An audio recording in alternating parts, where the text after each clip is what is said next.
réveil des enfants, un très très bon disque qui est sorti, c'est le Bébé Dragon de Daniel Lavoie. Et c'est pas petite parole, ni petite musique aussi pour enfants, c'est toujours gna-gna-gna-gna-gna. Mais là, ça pourrait vraiment être des chansons, des vraies chansons de Daniel Lavoie. C'est ça qui est très intéressant, c'est juste les paroles et c'est très diversifié. Il y en a vraiment pour tous les goûts. Faut être un enfant, par exemple. Ou peut-être pas, ça s'écoute même comme ça.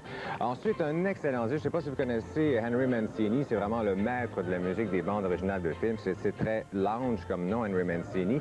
Je vous avais parlé de son coffret l'année passée. Ici, c'est une compilation de... Mais c'est interprété par des groupes alternatifs qu'on ne connaît pas beaucoup, mais c'est vraiment excellent. Moi, je vous le conseille. Et si vous aimez la musique lounge, là, ici, vous allez être choyé parce qu'il y en a vraiment, là. Je veux dire, je les nommerai pas tous, mais c'est 10 albums que la compagnie... Bon, il y a Space Cup. Ça, c'est vraiment un de mes préférés. Également, Bachelor Pad Royale. Alors, je vais juste les passer en vous parlant, en vous disant que ce sont des originales musiques des années 1950, 60. Le son a été retravaillé en studio. Je vous jure, ça sonne comme une tonne de briques. On dirait vraiment que ça a été fait hier. Ensuite de ça, je crois que je vais maintenant continuer avec Christmas Cocktails parce que ça n'arrête pas là. Bien sûr, il y a de la musique de Noël.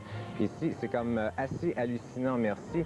Des petits trucs à l'orgue. Si vous avez un disque de Noël à vous acheter, je pense que c'est celui-là vraiment qu'il faut se procurer. Et encore une fois, le son est excellent. Et c'est à moitié chanté, à moitié instrumental. Donc, c'est ça qui est bien. Ensuite, un très bon album, c'est celui de Marie-Michel Desrosiers. On est comme dans le plus classique un peu ici. Elle chante les airs classiques de Noël. C'est très, très bien fait avec l'Orchestre symphonique tchèque. Elle doit être très surprise elle-même, mais en 2 semaines, elle en a vendu 75 000 copies. Et c'est vraiment de la qualité ici. Ensuite, on a l'album de Mitsu de Noël. Ce sont aussi des classiques. Les arrangements sont quand même modernes. C'est fait avec des claviers. Je vous avoue que c'est plus ou moins réussi, j'ai trouvé. Ensuite de ça, quelque chose d'assez différent, Christmas on Death Row. Ça, c'est une étiquette de rap. Ici, il n'y a pas beaucoup de rap. Je vous avoue, il y en a quelques rap, bien sûr, mais il y a plusieurs chansons de Snoop Doggy Dogg, Danny Boy, Paddock Pound, 6 Feet Deep.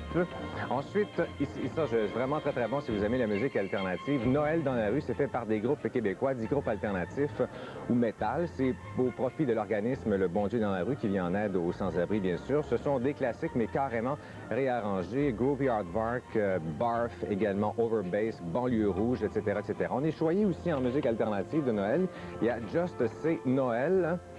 C'est encore pour les amateurs de musique alternative. Il y a Beck là-dessus, Sonic Youth, The Posies, Remy Zero, XTC, Southern Culture, On the Skids. Ensuite, si vous aimez votre Noël un peu plus punk, ça pourrait être différent. Noël punk, il y a Hardcore Holiday. Il y a quelques classiques, mais ce sont surtout des nouvelles compositions.